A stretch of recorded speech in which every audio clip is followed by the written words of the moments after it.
এক রোগীর মৃত্যুর ঘটনায় চিকিৎসার গাফিলতির অভিযোগ তুললেন তার পরিবারের লোকেরা।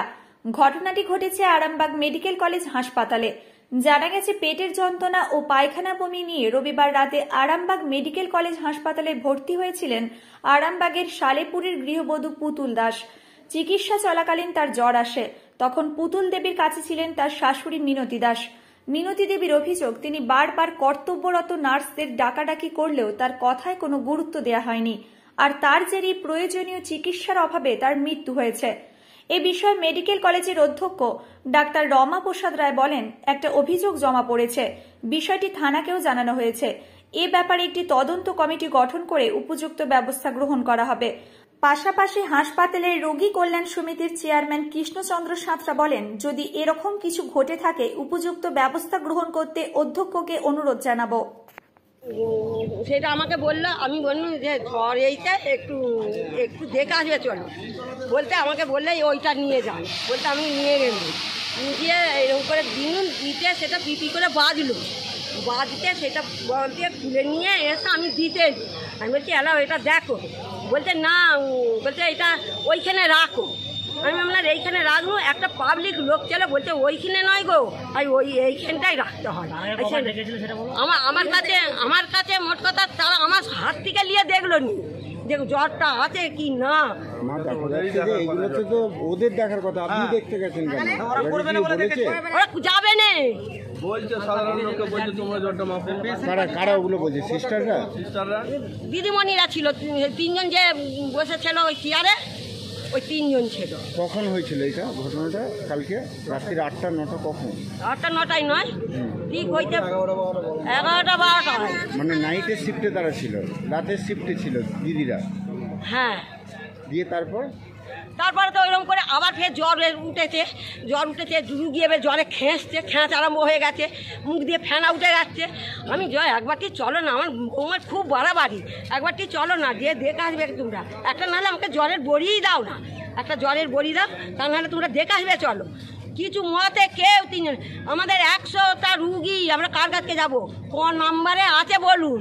আমি বলছি বাবু, আমি নাম্বার যদি বলতে পারতেন তো আমাকে বলে দিতুন, নাম্বারে আছে আমি বলতে পারি তোমাদেরকে, তো আমার সঙ্গে এসো না, আমার সঙ্গে চলে এসো। যাইনি, কেউই যায়নি। আমি দেখেছি 5-6 বার গেছি, অনেক আরো বেশি। আমি একটা রুগীটা তো আমার তো খিস্টে, আমি তাহলে কারটা ভরসায় রেখে রুগীটাকে আসেনি না। আপনার নাম কি? আমার নাম মিনতি দাস। পেশেন্টের নাম কি? পুতুল দাস। আপনার কি হয়? আমার বউমা, বড় বউমা। আর মৃত্যু কখন হয়েছে? কালকে 3টে, তখন 3:45। ঠিক আছে, হয়ে গেছে। এবারে তো ওকে হাসপাতালে ভর্তি করা হয়েছে। ভর্তি করার পরে তো ওরা স্যালাইন হ্যান ত্যান দিয়েছে। দেওয়ার পরে যখন একটু রুগীর কন্ডিশন বাড়াবাড়ি দেখেছে বা ছটকাচ্ছে, তখন রাঁচকে 10 বার 5 বার ডাকতে গেছে। ডাকার পরে বলছে আসে না, কেউ গ্রাহ্যও করেন, আর বাড়ির লোককেও এখান থেকে ঢুকতে দেয়নি। বুঝতে পেরেছেন? বাড়ির লোককে এখান থেকে ঢুকতে দেয়নি। যে আমার যে পয়সা ব্যাগে রয়ে গেছে আমার সেই পেশেন্টের ব্যাগেতে, সেটা পর্যন্ত আমাকে আনতে দেয়নি। বলছে আমাদের নিয়ম নেই। আরে নিয়ম নাই, যে আমি তোদের নিয়ম নেই, ঠিক আছে, তাহলে তোরা নিজেরা স্টাফেরা চল আমার সঙ্গে, যে আমার ওইখানে কাজটা মিটিয়ে দেবি, ওরা তাও আমি চাইনি। তারপরে ওই রকমের অভাবে হাত ফেল করেছে, পেশেন্ট মারা গেছে। আমি সেইটাই এখন জানাচ্ছি। ওরা যখন পারবে না, ওরা তখন মাইকটা আছে, আমি তো এখানে পেশেন্ট পার্টি প্রচুর শুয়ে আছে, অনেক স্টাফ আছে, তাহলে খবর দেয় না এখানে বাড়ির লোককে। এইটা মার্ডার কেস, হাসপাতাল কর্তৃপক্ষ লিখে দিই, আমরা ইচ্ছা করে ওইটাকে গাবলি দিতে মার্ডার করে দিয়েছে, ওইটা আমি চাইছি। কবে ভর্তি হয়েছে? কাল রাত 10টায়। কী নিয়ে সমস্যাটা কী ছিল? পেটের যন্ত্রণা? পেটের যন্ত্রণা, পায়খানা বলবে। ওনার বাড়ি কোথায়? সালেপুর। নাম কি? পুতুল দাস। আপনি কে হন? আমি ওনার স্বামী। আপনার নাম? মনসপাল। সেটা কালকে পেশেন্টটাকে ভর্তি করা হয়েছে 10টা বাজে। 10টা বাজার পরেতে আমারই পাড়াপতি ভাই আর কি, তো ওনার স্ত্রীকে নিয়ে আসা হয়েছে, ওর মা এসছে, 10টায় ভর্তি করে দেওয়া হয়েছে। ভর্তি করে দেওয়ার পরেতে এইবারেতে ওখানে চিকিৎসা চলছে। যে কী সমস্যায় ভর্তি? সমস্যা পায়খানা বমি। ওই করে আমরা ভর্তি করি। যখন পেশেন্টকে নিয়ে এলুম ভালো অবস্থা দিয়ে ভর্তি করা হলো, ওনাদের যা করার করলো, সেলাইন ফেলিন যা দিল, ওখানে জ্বর এসে যায়।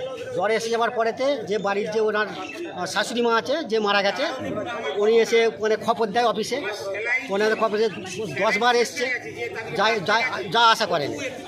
পাশের বেডের লোক তারাও বলছে পাঠাও, বয়স্ক মানুষ পাঠাও, যাচ্ছে, যে ফিরে ফিরে এসছে।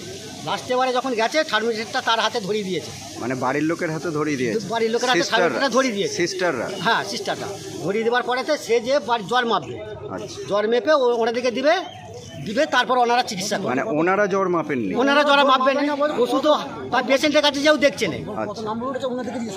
এইবারে ওইটা হচ্ছে ওখানে খবর। এবার আমরা তো ওষুধ কি আপনাদের মানে বেডে যে কি সিস্টাররা দিয়ে না দিচ্ছে না, ওরা আমরা হাতে দিয়ে দিচ্ছে, মানে টেবিল থেকে যে আনতে হচ্ছে। আর দ্বিতীয় কথা, যখন ভর্তি করা হলো, একটা লোক যে 14 বার যাতায়াত করবে, পেশেন্টটার কি হচ্ছে দেখবে কি? ভর্তি করা যখন হলো, আমি ভর্তি, আমার বাড়ির সমস্যা খারাপ, আমি তাড়াতাড়ি করে ভর্তি করে দিচ্ছি। পয়সা করি যা ছিল যে তার কাছে আছে, তো আমি যে নিচেই থাকবো, আমাকে তো রাত 10টা থেকে সারা দিন রাত্রি যে থাকবো, খাওয়া দাওয়ার ব্যবস্থা তো আছে, আমাকে খেতে হবে তো কিছু, নাকি এখানে আমিও ভর্তি হয়ে যাবো? আপনারা কি চাইছেন? আমরা চাইছি যে এই সব পেশেন্টগুলোর বাড়ির লোক এসে বা পেশেন্টগুলো মারা যাচ্ছে, এরকম চিকিৎসা করছে কেন? সরকার কি পয়সা দেয় না? আপনাদের পেশেন্টের নাম কি? পুতুল দাস। বাড়ি কোথায় আপনার? সালেপুর। আপনি কে হন ওনার? আমি ওনার পাড়াবতীর দাদা। আপনার নাম কি? স্বপন দাস। ঘরের লোককে মিটার মাপার যন্ত্র দিতে বলছি, যে মিটারটা মেপে। হ্যাঁ, আপনার পেশেন্ট কবে থেকে? আমার 1 সপ্তাহ আগে ভর্তি রয়েছে, ডায়ালিসিস চলছে।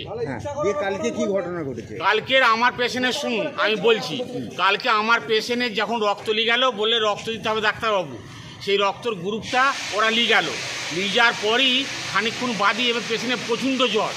এবার জ্বর হতে এবার ওদিকে যে বলা হলো, ওদিকে বলতে ওরা গ্রাহ্যই করে রে।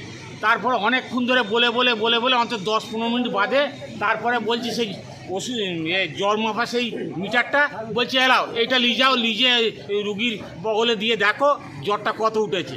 বলে সে আবার নিয়ে এসে 5 মিনিট ধরে দেখে আবার নিয়ে গেল, নিয়ে যেতে এবার দেখেছে জ্বর আছে প্রচণ্ড। আবার রুগীর পেশেন্টের হাতে তুই ট্যাবলেট দিচ্ছে, বলছে এইটা নিয়ে খাইয়ে দিয়ে যাও। তাহলে তারা কিসের জন্য রয়েছে? মানে এগুলো সব বাড়ির লোক করছে? হ্যাঁ, এগুলো সব বাড়ির লোক, হাসপাতালের লোক একটাও করে। আমার নাম অশোক মন্ডল। আমার মেডিসিন ফিমেল ওয়ার্ডের একটি ঘটনা আমার কাছে কমপ্লেন জমা পড়েছে। পুতুল দাস বলে একটি পেশেন্ট, ডিহাইড্রেশন উইথ শকের পেশেন্ট ছিল। ডাক্তার কিছু দিক দিয়ে যত যা যা করার সবই ওরা করেছিল, এবং ফ্লুইড দেওয়া, নরের দেওয়া, প্রেশার ট্যাকের দেওয়া। পেশেন্ট যেহেতু সিভিয়ার ডিহাইড্রেশন উইথ শক ছিল, তারপরে পেশেন্ট সাকাম করে গেছে। আমার কাছে যে কমপ্লেনটা জমা পড়েছে সেটা হচ্ছে যখন পেশেন্ট খারাপ বা পেশেন্ট দেখা হয়েছিল তারা রেসপন্স করে, এই কমপ্লেনটা আমার কাছে জমা পড়েছে। আমি থানা থেকে এটা পাঠিয়েছি এবং আমি একটা ইনকোয়ারি কমিটি করছি, এবং যারা যারা সেদিন ডিউটি দিচ্ছিল এবং রেসপন্স করে তাদের আমি চিহ্নিত করবো, তার যা শাস্তি সরকারি নিয়ম মেনে সেটা সুপারিশ করবো।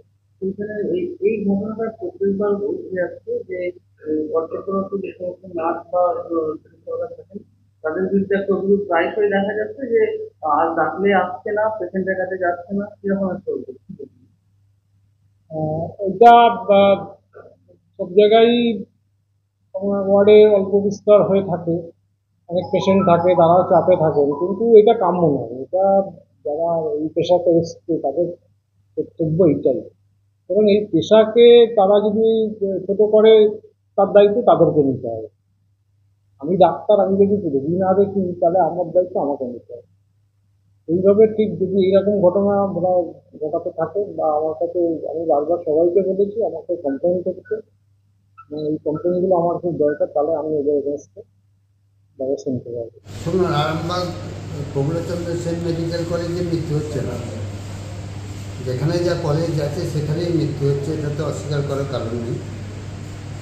তা প্রথমত কেন মৃত্যু হচ্ছে এগুলো তো আমরা বলতে পারবো না, কারণ এখানটায় হচ্ছে কেউ সুস্থ হয়ে বাড়ি যাচ্ছে, তার পরিবার আনন্দিত হচ্ছে, আবার কারো কেউ মারা যাচ্ছে, সেখানেতে তারা দুঃখ, তাদের পরিবার বেদনা হতে হচ্ছে। এগুলো আমরা কখনোই চাইব না।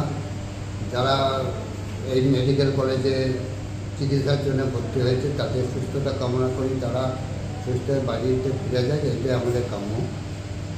তা কিছু কিছু ক্ষেত্রে হয়তো কেন হচ্ছে তার তো সঠিক কেউ বলতে পারবে না, আমরা বলতে পারবো না। তাই এক্ষেত্রে আমরা দেখব যে কেন মারা গেলেন। মারা তো ধরুন সুচিকিৎসার জন্য আমরা বাইরের রাষ্ট্রে যাচ্ছি, সেখানেও কিন্তু দেখা যাচ্ছে এখানেও তার মৃত্যু হচ্ছে।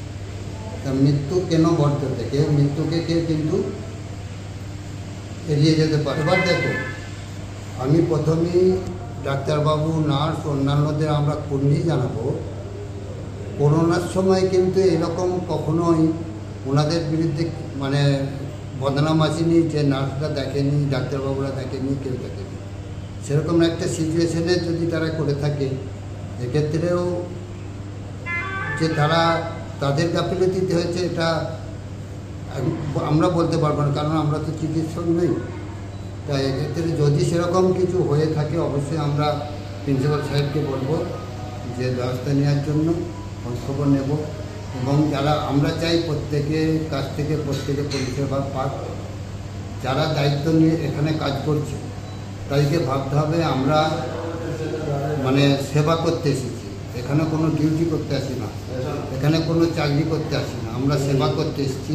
এই মানসিকতা প্রত্যেককে রাখতে হবে।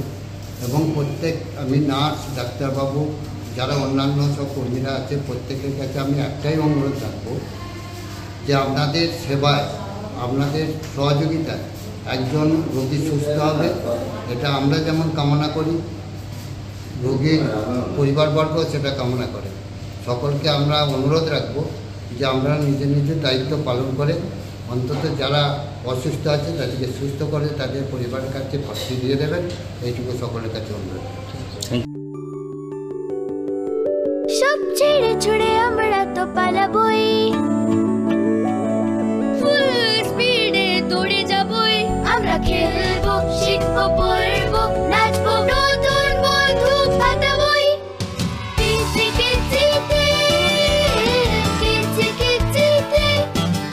বাচ্চাদের কিডজি থেকে দূরে রাখা অসম্ভব। কিডজি, ইন্ডিয়ার ফেভারিট প্রি স্কুল।